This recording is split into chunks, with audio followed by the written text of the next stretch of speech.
Hello friends, welcome to my channel. दोस्तों, आज का हमारा टॉपिक है राजस्थान का भूगोल, जो कि RPSC first grade, second grade, पटवार एवं अन्य प्रतियोगी परीक्षाओं के लिए बहुत ही महत्वपूर्ण है। हमें राजस्थान के भूगोल के मुख्य 4 बिंदुओं को पढ़ना है,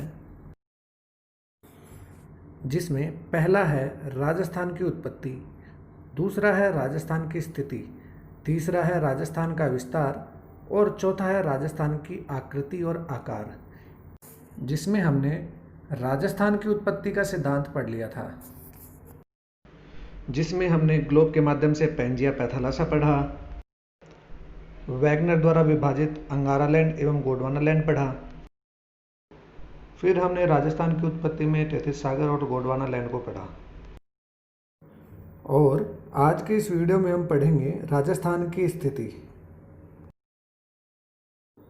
और यह भी जानेंगे कि अक्षांश, देशांतर एवं दिशा के आधार पर राजस्थान की स्थिति विश्व एवं भारत में क्या है। तो चलिए शुरू करते हैं हम अपना टॉपिक, राजस्थान की स्थिति।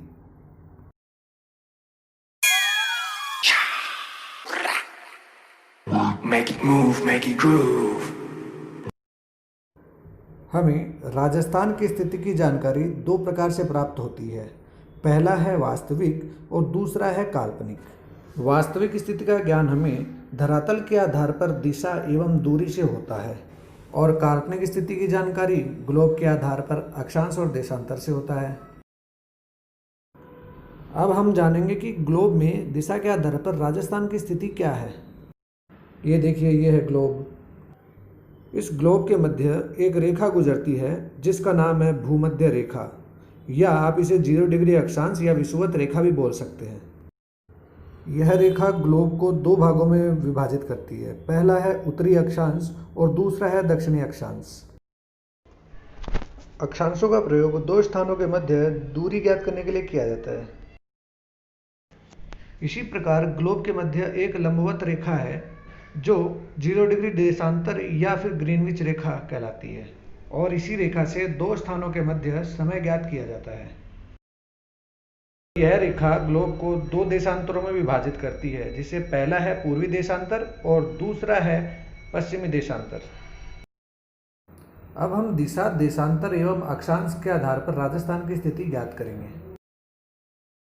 विश्व के मानचित्र के अनुसार राजस्थान की स्थिति उत्तरी गोलार्ध में है एवं देशांतर के आधार पर पूर्वी गोलार्ध में है। यहाँ पर दिशा के आधार पर यह प्रश्न बनता है कि विश्व मानचित्र में राजस्थान की स्थिति क्या है, और जिसका आंसर है कि विश्व मानचित्र में राजस्थान की स्थिति उत्तर पूर्वी है। अब हम भारत के नक्शे में राजस्थान की स्थिति को समझेंगे। भारत के नक्शे में राजस्थान की स्थिति उत्तर पश्चिमी है। यहाँ पर यह प्रश्न बन सकता है कि भारत में दिशा के आधार पर राजस्थान की स्थिति क्या है, जिसका आंसर आपका होगा उत्तर पश्चिमी। अब एशिया महाद्वीप के आधार पर राजस्थान की स्थिति को हम समझेंगे। एशिया महाद्वीप के आधार पर राजस्थान की स्थिति दक्षिण पश्चिमी है। अब हम राजस्थान के अक्षांशीय विस्तार को पढ़ेंगे। अक्षांशीय विस्तार में राजस्थान उत्तरी गोलार्ध में स्थित है। राजस्थान का अक्षांशीय विस्तार 23 डिग्री 3 मिनट उत्तरी अक्षांश से लेकर के 30 डिग्री 12 मिनट उत्तरी अक्षांश तक है,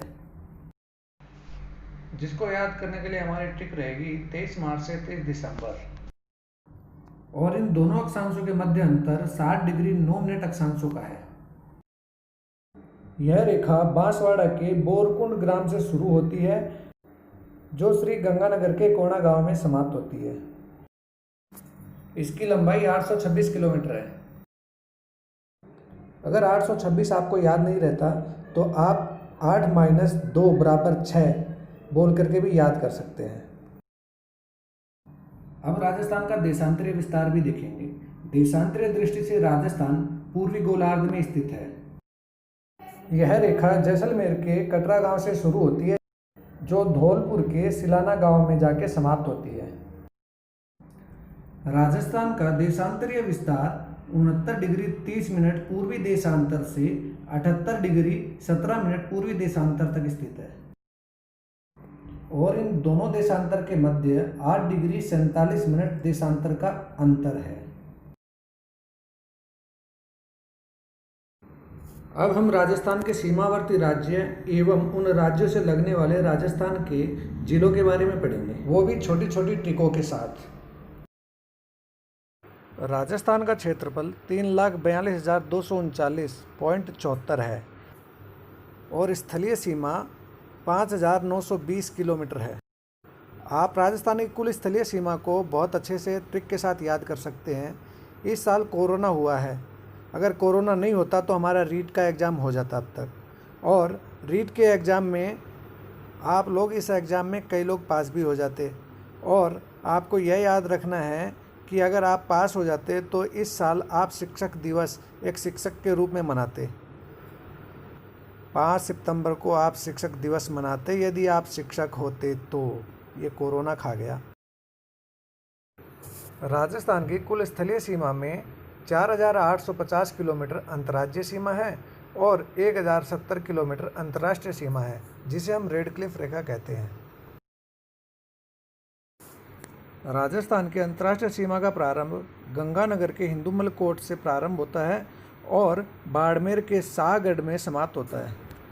इस अंतर्राष्ट्रीय सीमा से राजस्थान के 4 जिले सीमा बनाते हैं, जिसको आप शॉर्ट ट्रिक में SBBJ बोल सकते हैं: जैसलमेर, बाड़मेर, गंगानगर और बीकानेर।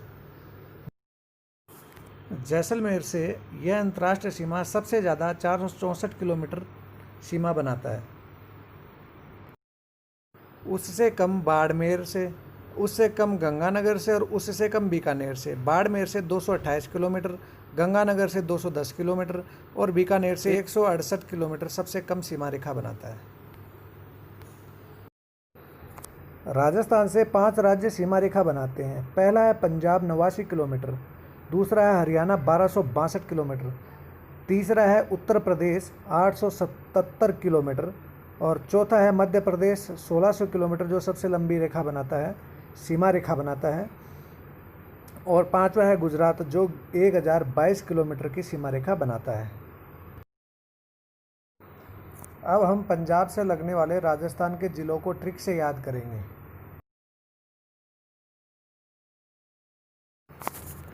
राजस्थान से पंजाब की स्थिति उत्तर है।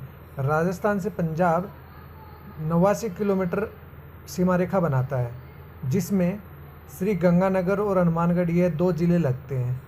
जैसे राजस्थान के 2 जिले पंजाब से लगते हैं, उसी प्रकार पंजाब के भी 2 जिले मुक्तसर और फजीलका यह राजस्थान से सीमा रेखा बनाते हैं। हम यहाँ पर एक छोटी सी कहानी सुनेंगे।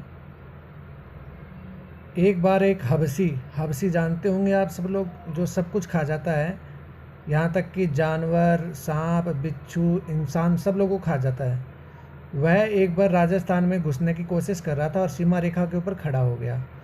वह खड़ा होकर के सोच रहा किसको खाऊं। तो वह क्या सबसे पहले ऊपर वाले छोर पर पंजाब वाले क्षेत्र में चला गया। वहाँ से वो सोचा कि मैं राजस्थान को खाऊंगा तो यहाँ से खाना शुरू करूँ, परंतु उसकी दाल वहाँ नहीं गली। क्यों? क्योंकि ऊपर वाले छोर के ऊपर श्री हनुमान जी थे, यानी कि श्री गंगानगर और हनुमानगढ़। श्री हनुमान जी थे, जिनके पंजे से उसकी मुफ्त में फजीती हो गई। क्या? तो हमारी ट्रिक क्या है यहाँ पर? श्री हनुमान जी के पंजे से मुफ्त में फजीती हुई।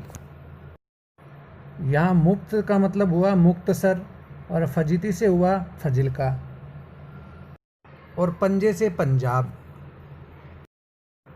जब हबसी के हनुमान जी का पंजा पड़ा तो वो भाग करके हरियाणा आ गया और हरियाणा में आकर के सीमा रेखा पे खड़े होकर के बोलता है मैं हनुमानगढ़ को खाऊं, किसको खाऊं, ऐसे सोचने लग गया कि हनुमानगढ़ तो खा नहीं पाया तो, और उसको सबसे अच्छा अलवर और झुंझुनू लगा।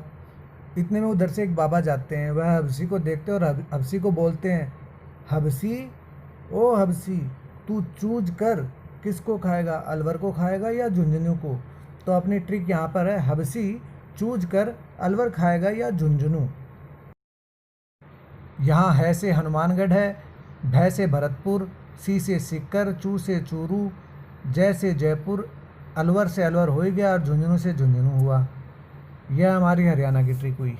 यहाँ यह भी ध्यान रखना कि हरियाणा 1262 किलोमीटर की सीमा रेखा बनाता है, जिसके 7 जिले राजस्थान से और राजस्थान के 7 जिले हरियाणा से लगते हैं। अब देखो आगे क्या होता है। वह हबसी खड़ा खड़ा यह सोच ही रहा था, इतने में एक बाबा और आए वहाँ पर। वो बाबा बोले, अरे पागल जाहिल इंसान, तू यहाँ पर इंसानों को खाने के लिए आया है। एक काम कर, तू पूरव में बध, मतलब पूरव में जा, वहाँ पर तेरे को आम खाने को मिलेंगे।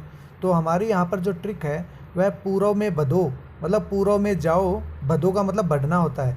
पूरव में बधो तो आम खाने को मिलेंगे, कि तू उधर जा तो तेरे को आम खाने को मिलेंगे। आ से आगरा, मैं से मथुरा, आम का हुआ आ से आगरा और मैं से मथुरा। तो अब देखिए, जैसे राजस्थान के यूपी से 2 और यूपी के 2 ज़िले राजस्थान से सीमा बनाते हैं, तो वह 2 ज़िले राजस्थान के तो भरतपुर और धौलपुर और यूपी के आगरा एवं मथुरा है। अब हबसी आम खा के शुद्ध सात्विक हो गया, शाकाहारी हो गया। अब उसका ध्यान सिर्फ भगवान में लगने लग गया। तो अब एक दिन उसका मन किया कि क्यों ना एमपी की तरफ जाया जाए। तो वह एमपी में आता है और एमपी में आकर के एक बीच चौराहे के ऊपर एक चौपाल होती है, वहाँ पर कई लोग बैठे रहते हैं। उनमें एक बाबा होते हैं जिनका नाम झा बाबा होता है, वो बैठे रहते हैं, और एक उनका बेटा होता है जिसका नाम प्रचीस होता है। वो दोनों बैठे रहते हैं वहाँ पर। तो वो हबसी वहाँ पे जाता है, तो अब वो तो कुछ अच्छे संस्कार सीख गया। तो वहाँ जाते ही पहले झा बाबा को देखता है और झा बाबा को बोलता है, झा बाबा को धोक, क्या, झा बाबा को धोक और प्रचीस को भी, क्योंकि बाबा जो थे बड़े थे एज में, तो उनका बेटा जो वो अंकल ही हो गए। तो इसलिए जैसे झा बाबा को धोख दिया, तो उनका बेटा जो प्रचीस है उनको भी धोख दे दिया। तो बोला, झा बाबा को धोख और प्रचीस को भी। यहाँ झा से झालावाड़, बा से बारा, बाँ से बांसवाड़ा, को से कोटा, धो से धौलपुर, कै से करौली, और यहाँ पर गौण है इसलिए उसका कोई अर्थ नहीं है। प्र से प्रतापगढ़, ची से चित्तौड़गढ़, से सवाई माधोपुर, को से कोटा और भी से भीलवाड़ा। आप लोग यहाँ पर देख रहे होंगे कोटा 2 बार आया है। जी हाँ, कोटा ही एकमात्र ऐसा ज़िला है, कोटा और चित्तौड़गढ़, जो मध्य प्रदेश से 2 बार सीमा रेखा बनाते हैं। यहाँ एमपी राजस्थान से सबसे ज़्यादा लंबी सीमा रेखा 1600 किलोमीटर की बनाता है, जिसमें राजस्थान के एमपी से 10 ज़िले लगते हैं और एमपी के भी राजस्थान से 10 ज़िले लगते हैं। अब एमपी के बाद में हबसी का मन गुजरात जाने का किया। तो उसने सोचा गुजरात में फ़ेमस क्या चीज़ है, तो उसको याद आया गुजरात में सबसे फेमस है मोदी। तो क्यों ना मोदी जी को देखा जाए। तो वह वहाँ से चलता है और गुजरात पहुँचता है। जैसे ही वो वहाँ पर उतरता है तो वहाँ पर ऑटो रिक्शा करता है और ऑटो रिक्शा को कहते हैं मुझे मोदी जी से मिलना है। तो ऑटो रिक्शा जो था वह राजस्थानी था। वह बोला, अरे बावड़ा जल्दी चाल, नहीं तो मोदी बाबा उड़ जासी। यहाँ मोदी बाबा उड़ जासी इसलिए बोला गया है क्योंकि मोदी जी जो हैं विदेशों में जा कर के अपनी कूटनीति से उन सबको मित्र बना रहे हैं। तो वह जाते किससे हैं? हेलीकॉप्टर से, मतलब उड़ के। इसलिए वो उस दिन जाने का उनका प्लान था और वो हबसी का भी उसी दिन आने का प्लान हुआ। तो इसलिए उसने कहा कि जल्दी चाल मोदी बाबा उड़ जासी। तो यहाँ पर मोदी से गुजरात हुआ, बा से बांसवाड़ा, बा से बाड़मेर, ऊ से उदयपुर, ड से डूंगरपुर, जा से जालोर और सी से सिरोही हुआ। अब देखिए,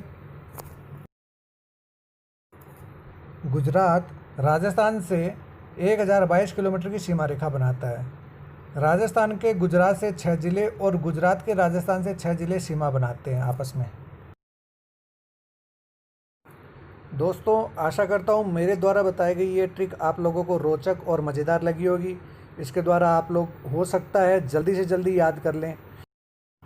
अगर मेरे द्वारा पढ़ाई गई ये ट्रिक एवं जानकारी आप लोगों को पसंद आई हो तो इसे सब्सक्राइब करें और साथ ही साथ बेल आइकन पर प्रेस कर दें, जिससे जो भी मैं यहाँ पर वीडियो डालूँ आप लोगों को नोटिफिकेशन मिलता रहे। और हाँ, लाइक करना न भूलें और ज़्यादा से ज़्यादा संख्या में शेयर ज़रूर करें। थैंक यू दोस्तों।